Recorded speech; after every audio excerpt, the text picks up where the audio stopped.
Hello everyone, I'm Toby, your trusted realtor in the Georgia mountains. Today we're breaking down a topic that's crucial to homeowners and investors alike, Renovated Value Analysis, RVA. We'll discuss which renovations add the most value and which might not give you the best bang for your buck. Welcome to my channel, Moving to the Georgia Mountains. If you're joining me on this adventure for the first time, consider clicking that subscribe button, smash the like icon, and ring the notification bell for fresh videos. And don't forget, I love your comments and I'm responding right away. I'm here to help. Now, without further ado, let's jump right in. So when it comes to renovations, not all upgrades are created equal. It's essential to understand which renovations will boost your property's value and appeal to potential buyers. First up, let's talk about renovations that typically add the most value. Kitchen renovations are at the top of our list. A modern, functional kitchen is a high selling point and can dramatically increase your home's value. It is the heart of the house. Bathroom upgrades follow closely behind. Adding a new bathroom or updating an existing one, especially the master bath, can substantially increase your home's appeal. Usually, it also pays off to check if your home needs new flooring. This is especially critical in older homes with many different colors and materials used throughout the floors. This change will open up visual lines and make your home appear bigger than before. I don't think that would hurt.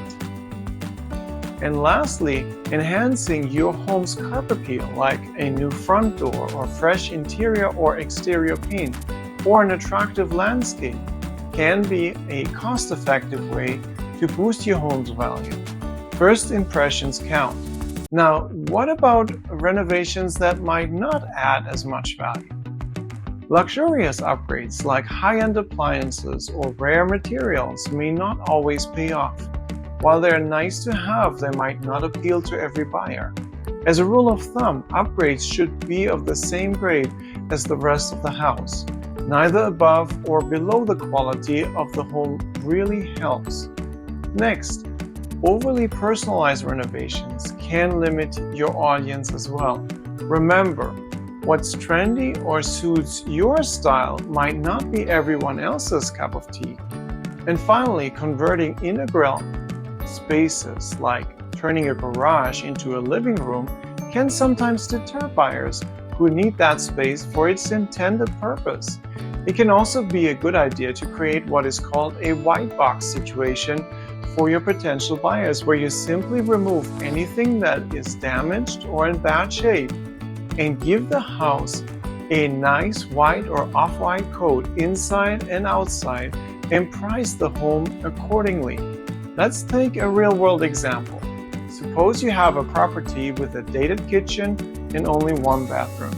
You've got $50,000 set aside for renovations, so I suggest you might spend around $20,000 on a kitchen remodel, including new cabinets, countertops, and appliances. Then another $10,000 to add a small second bathroom and $5,000 to improve the curb appeal with new paint and landscaping. The remaining $15,000 can go to minor updates throughout the home, like paint and fixing smaller issues.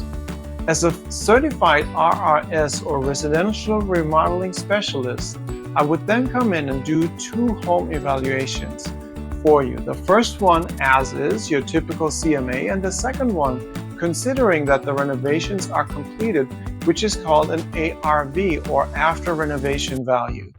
We can then decide what the best way forward is to maximize your return for that property.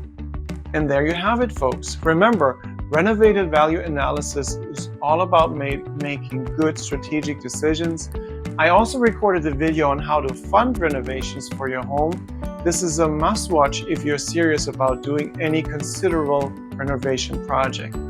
So don't forget to like, share, and subscribe. I'm Toby, your guide to all things real estate here in the Georgia mountains. See you in the next video and dare to dream big.